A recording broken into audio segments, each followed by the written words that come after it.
경매로 부자 되고 싶었습니다. 혼자 공부하기 막막했지만 무작정 입찰에 뛰어들었죠. 그리고 덜컥 낙찰을 받았습니다. 솔직히 말하면 기쁠 줄만 알았어요. 그런데 막상 받고 나니 머릿속이 하얘졌습니다. 내가 잘 받은 거 맞나? 이제 뭐부터 해야 되지? 기대 대신 이런 불안과 두려움이 밀려왔죠. 왜 저는 낙찰받고도 기쁘지 않았을까요? 바로 경매가 어떻게 진행되는지 절차와 흐름을 몰랐기 때문이죠. 경매는 관심 있는데 뭐부터 배워야 될지 모르겠고 낙찰 받았는데 뭘 해야 할지 막막하시다면 이 영상 끝까지 보셔야 합니다. 오늘 영상 하나로 그 막막함 끝내드리겠습니다. 경매가 무서운 이유는 단 하나, 절차를 몰라서입니다. 초보자의 눈높이에 맞춰 10분 안에 경매 전체 흐름을 정리해 드릴게요. 한밤중에 어두운 골목길 처음 간다면 혼자 걸어가기 무섭겠죠? 하지만 내가 원래 다니던 길이라면 혼자여도 전혀 무섭지 않을 겁니다. 경매도 마찬가지입니다. 그래서 초보자는 반드시 경매 절차와 흐름을 먼저 알아야 합니다. 내비게이션이 있으면 목적지까지 빠르고 정확하게 갈 수 있는 것처럼요. 지금부터 부동산 경매의 전체 흐름, 초보자 입장에서 꼭 알아야 할 절차를 하나씩 알려드릴게요. 경매에서 많은 분들이 제일 무서워하는 게 바로 명도입니다. 낙찰은 받았는데 안 나가면 어떡하지? 혹시 싸움이라도 나면 어쩌지? 이런 걱정이 정말 많으시죠? 근데요, 너무 겁먹지 않으셔도 됩니다. 명도는 생각보다 훨씬 덜 무섭고 더 상식적인 일입니다. 결론부터 말씀드리면 무조건 낙찰자가 부동산을 받게 됩니다. 시간이 조금 걸릴 뿐이지 끝은 이미 정해져 있는 게임이에요. 왜냐고요? 경매는 길거리에서 불법으로 부동산을 뺏는 게 아닙니다. 법원이 정해둔 절차를 통해서 합법적으로 산 내 물건이에요. 점유자도 부당하게 뺏긴 게 아닙니다. 빌린 돈을 갚지 못해서 대신 그 부동산으로 정리하는 절차인 거죠. 물론 채무자 입장에서 보면 안타까운 사정도 있을 수 있습니다. 그래서 우리는 무작정 쫓아내는 게 아니라 협상으로 명도를 해결하려고 합니다. 실제로 현장에서는 대부분 좋게 마무리됩니다. 왜냐하면 점유자도 이미 상황을 알고 있고 준비하고 계신 경우가 많거든요. 명도 꿀팁 5가지 드립니다. 첫 번째, 대리인이라고 해라. 명도를 하다 보면 이사비가 쟁점이 되죠. 내가 낙찰자라고 하면 눈앞에서 상대의 요청을 거절하기가 쉽지 않습니다. 더욱이 초보자의 입장에서는요. 그래서 제3자 대리인이라고 하면 상대의 요청이 있어도 잘 전달하겠습니다 하며 답변을 미룰 수 있고 나는 충분히 생각해보고 대처할 수 있습니다. 두 번째, 먼저 연락하고 집에서 만나라. 이때 중요한 건 예의와 단호함이 있어야 합니다. 초짜 티 나면 만만하게 생각하고 더 이사비를 요구하는 분들도 있습니다. 그리고 빈손으로 가지 마세요. 아직 내 집 아닙니다. 남의 집에 갈 때는 적어도 바카스 한 통이라도 챙겨가세요. 찾아가는 시기는 따로 정해져 있지는 않은데요. 점유자는 소유자일 수도 임차인일 수도 있죠. 소유자가 점유를 하고 있을 때는 낙찰일에는 찾아가지 마세요. 적어도 매각 허가 결정은 지나고 방문하세요. 상대 입장에서 생각하면 답이 나오죠. 전 소유자 입장에서 경매일은 기억하고 싶지 않은 날이겠죠. 상황이 안 좋아서 경매까지 온 거니까요.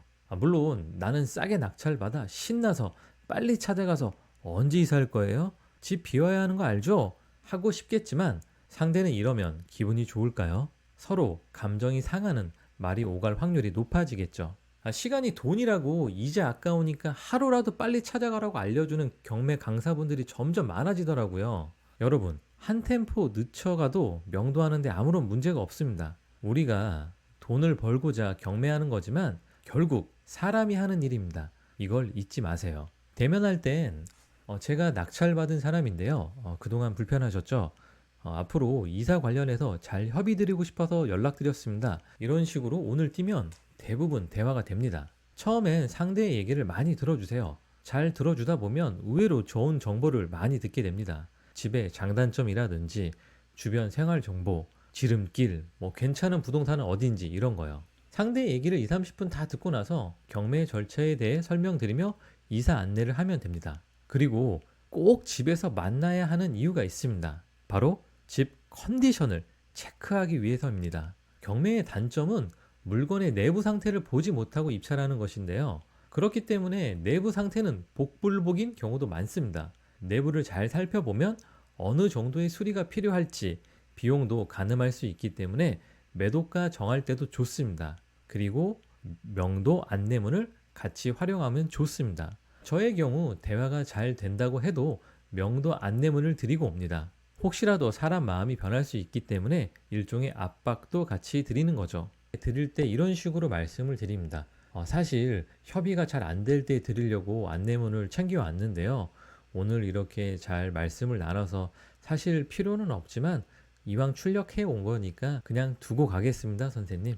이런 식으로 얘기를 하죠. 만약에 찾아갔는데 사람이 없다고 하면 포스트잇 메모를 타인이 안 보이게 뒷면에 적어서 남겨 놓으시고요.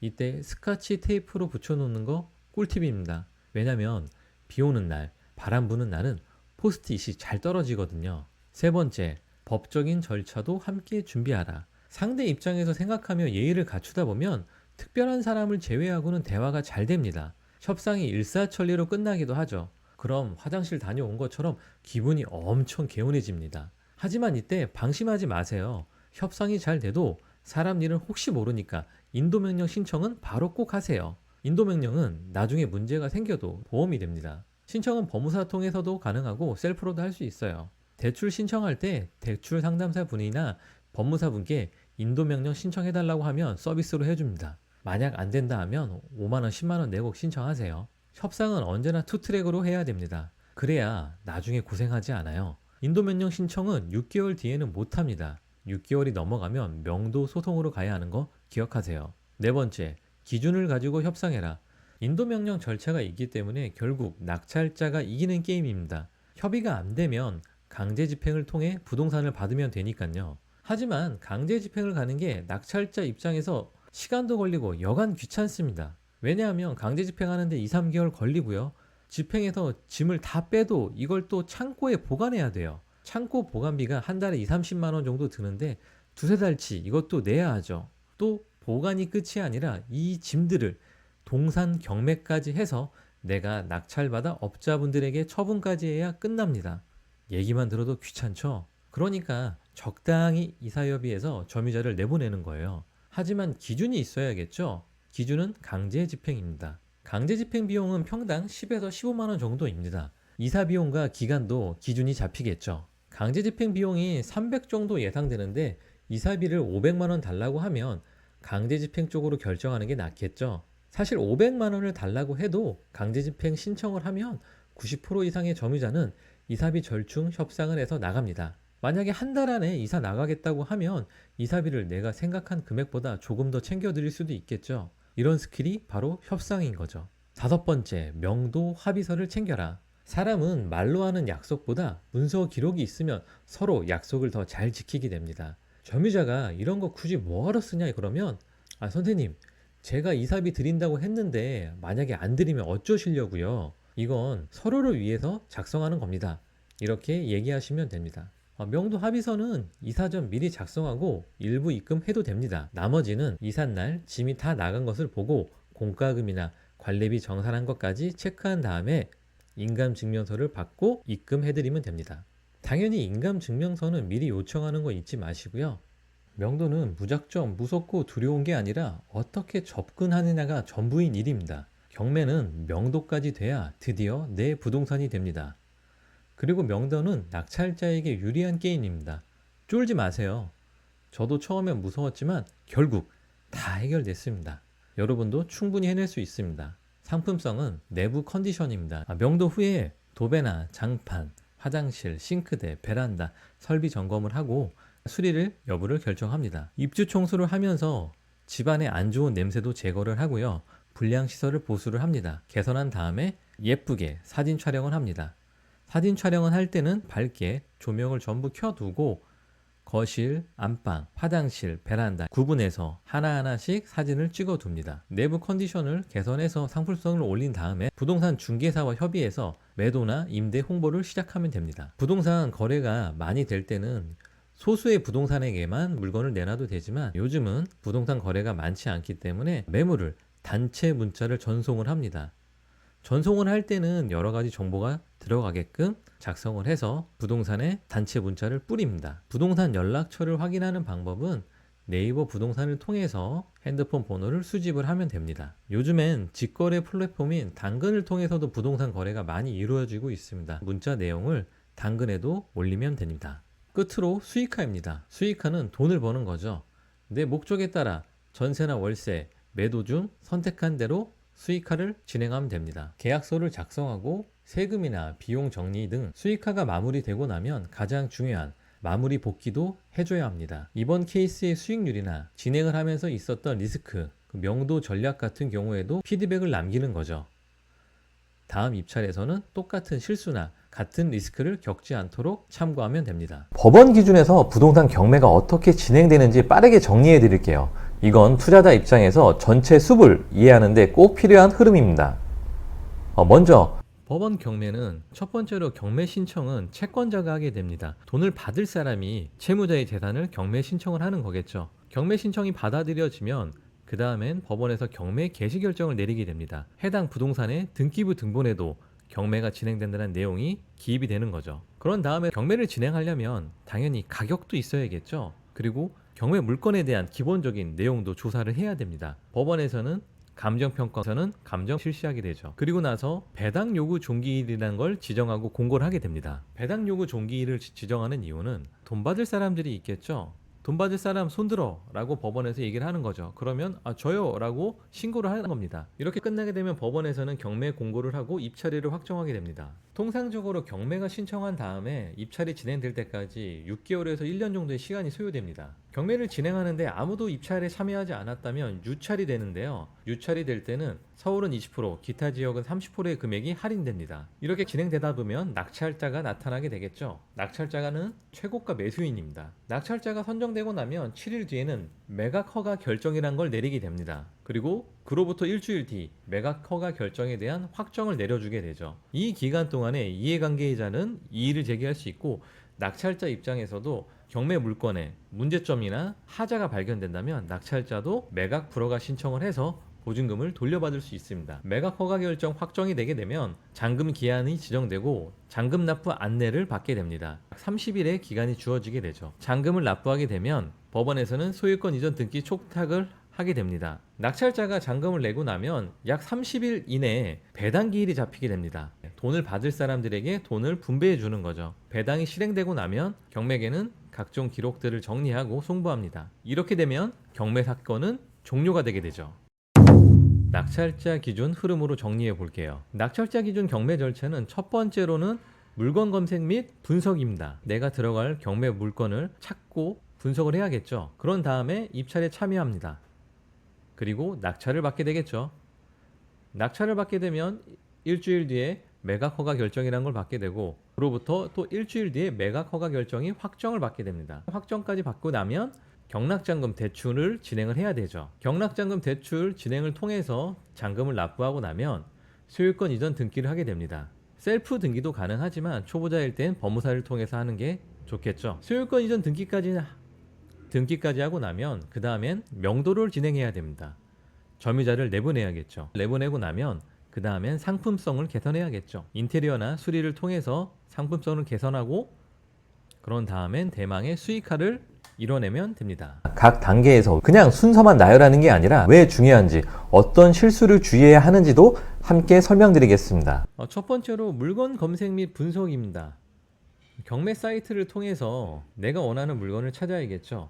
그런 다음엔 권리 분석과 시세 조사, 비슷한 매물을 확인을 해야겠죠. 실거래가 확인과 네이버 부동산을 통해 손품을 팔면서 정보를 취합합니다. 그리고 괜찮은 물건은 입찰 전에 현장 조사, 발품까지 팔아야겠죠. 현장 조사 체크리스트도 준비해서 확인을 합니다. 경매 사건 정보를 보다 보면 점유자가 누구인지 추정이 되고 명도 난이도를 어느 정도 예측해 볼 수 있겠죠. 이런 조사를 하는 건 내가 경매 입찰을 통해서 돈을 벌기 위해서입니다.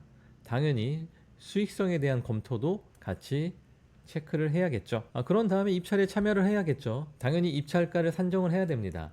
시세 대비 목표 수익을 반영해서 입찰가를 산정을 합니다. 입찰할 때도 권리 분석과 현장 조사, 입찰 서류, 입찰 보증금 같은 것들 입찰 체크리스트를 만들어서 확인을 해주고 입찰을 들어가는 게 좋습니다. 법원에 도착하면 입찰표를 잘 작성을 하고 입찰 봉투에 제출합니다. 그리고 개찰을 기다리고 그렇게 낙찰을 받게 됩니다. 사람은 화장실 들어갈 때와 나올 때 마음이 달라지죠. 입찰에 참여할 때는 제발 낙찰 좀 되라 라고 바라지만 막상 낙찰을 받게 되면 낙찰을 어떻게 해야 될지 불안감이 생길 수 있습니다. 실제로 낙찰되면 이런 경험을 한 초보자분들이 많습니다. 낙찰이 되게 되면 영수증을 수령하게 됩니다. 경매가 끝나고 나갈 때 대출 상담사분들이 명함들을 여러 개 나눠주는데요. 이때 명함을 잘 챙겨 놓는 게 좋습니다. 그리고 당일날 사건 기록 열람을 할 수 있으면 좋은데요. 보통 오후 3, 4시 이후에 가능합니다. 이 서류가 바로바로 넘어가지 않기 때문이죠. 사건 기록을 열람해서 점유자 연락처나 필요한 서류들을 복사하고 집에 가면 편리합니다. 복사는 장당 50원이고 만약에 복사가 귀찮다면 핸드폰으로 티 안 나게 몰래 사진 촬영하시는 것도 한 방법입니다. 매각 허가 결정 전에 사건 열람이 안 된다고 말씀하시는 계장님도 계시기 때문에 그런 경우라면 제가 집이 멀어서 꼭 좀 부탁드린다 이렇게 사정을 해보시고 안 된다고 하시면 나중에 열람하셔도 됩니다. 낙찰이 되게 되면 많은 생각이 드실 수 있어요. 이때 마음을 다잡으려면 낙찰 후 체크리스트도 준비해서 확인하시면 좋습니다. 낙찰을 받고 나면 매각 허가 결정과 매각 허가 결정 확정을 기다리면 됩니다. 이때까지 이해관계인의 이의 제기가 없으면 낙찰이 최종 확정되게 됩니다. 그리고 이 경매 사건에 문제점이나 어떤 하자가 발견됐을 때 매각 결정 불허가 신청도 가능한데요. 단순히 이거 내가 잘못 낙찰받은 것 같아 이런 변심을 통해서 불허가를 신청하게 되면 당연히 기각됩니다. 보증금이 몰수될 수 있으니 주의하셔야 됩니다. 매각 허가 결정 확정 후 잔금 납부 기한이 약 30일 주어지게 됩니다. 이때 경락잔금 대출을 진행을 하면 되는데요. 경락 대출은 보통 낙찰 후부터 알아보셔도 되고 매각 허가 결정 이후부터 알아보시는 게 가장 좋긴 합니다. 대출을 알아보실 땐 금리와 한도, 중도 상환 수수료, 그리고 법무사 비용을 확인하시면 됩니다. 대출을 진행할 때 신탁 상품으로 진행할지 사업자 대출을 할 건지 개인 대출로 진행할지도 내가 체크를 해야겠죠. 조건을 확인한 다음에는 자서 및 대출 실행일을 결정하시면 됩니다. 알아볼 때 여러 은행과 상담사분을 확인하시는 건 좋지만 너무 많은 분에게 알아보시는 건 좋지 않습니다. 2분에서 4분 정도 알아보시고 적합한 조건의 상담사에게 진행을 하시는 게 좋습니다. 그 다음에 잔금을 납부하면 됩니다. 잔금 납부 전까지는 이 채무자가 빚을 갚으면 경매 취하가 가능합니다. 청구 금액이 감정가보다 적다면 빨리 납부하는 게 팁입니다. 잔금을 납부한 다음에는 취하를 시킬 수가 없기 때문이죠. 강제 경매는 해당되진 않습니다. 법무사분을 통해서 잔금을 송금하면 법무사분이 잔금 납부와 등기까지 다 마무리를 해주게 됩니다. 잔금 납부 때 또 하나의 팁이 있습니다. 잔금을 납부할 수 있습니다. 언제까지? 다음 매각기일 3일 전까지는 연체이자 12%를 납부하면서 대금을 납부할 수 있으니까 혹시라도 내 자금 스케줄에 문제가 발생한다 하더라도 지연이자를 감당하고 잔금을 납부하면 됩니다. 차순위 신고가 있다라고 하면 대금 납부 기한을 꼭 지켜줘야 합니다. 이렇게 하나하나 절차를 알게 되니 경매가 생각보다 그렇게 어렵거나 두려운 일이 아니라는 걸 느끼셨죠? 전 처음에 절차를 몰라서 많이 헤맸습니다. 그때 제가 어떤 경험을 했는지 잠깐 말씀드릴게요. 저는 처음에 경매를 그냥 돈 버는 수단으로만 생각했어요. 그래서 입찰에 떨어지면 짜증이 났고 낙찰받은 사람을 보면 비싸게 잘못 받은 거야 라고 악담까지 했죠. 그렇게 몇 번 반복되다 보니 내가 지금 뭐 하는 거지? 시간 낭비했네. 이거 해봤자 의미가 없구나. 슬슬 마음이 식어가더라고요. 그러다 어느 날 입찰장에서 한 어르신을 봤습니다. 입찰 봉투를 뭐 5-6개씩 쓰시더라고요. 궁금해서 조심스레 여쭤봤어요. 선생님, 이렇게 많이 입찰하시는 거 혹시 부자셔서 돈이 많으셔서인가요? 그랬더니 그분이 웃으면서 이렇게 말씀하셨어요. 그냥 재밌어서 해. 예전엔 좀 벌었는데 요즘엔 잘 안 돼. 뭐 그래도 몸도 움직이고 용돈도 생기고 나 같은 사람은 심심할 일 없으니 좋지. 재밌어서 한다는 그 한마디가 제 가슴에 꽂혔습니다.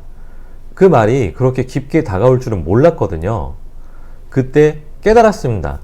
처음엔 돈을 벌고 싶어 시작했지만 결국 가장 중요한 건 계속 실행하는 것이라는 걸요. 완벽하게 준비된 순간은 인생에서 오지 않더라고요. 대신 내가 지금 할 수 있는 걸 하나씩 해보는 거. 그게 결국 가장 빠른 길이더라고요. 그리고 그것이 성장의 시작이라는 것도요. 세이너의 가르침에 이런 말이 있습니다. 일확천금의 기회는 없어. 컵라면 같은 인스턴트 재테크 지식만 쫓지 마라. 삶에 대한 태도부터 바꾸지 않으면 결코 부자가 될 수 없다고요. 스스로의 삶을 끌고 가세요. 당신 인생의 주인은 바로 당신입니다. 우리 모두 거창할 필요는 없습니다. 어제의 나보다 한 걸음만 더 나아가면 됩니다. 그리고 그 시작이 바로 오늘 경매 흐름을 공부하는 것이었으면 좋겠습니다. 오늘 영상이 도움이 되셨다면 구독과 좋아요 한번 눌러주시고요. 시청해주신 여러분 모두 오늘도 행복한 하루 되시길 바랍니다. 그럼 우리 모두 흑자 경매합시다. 바이바이.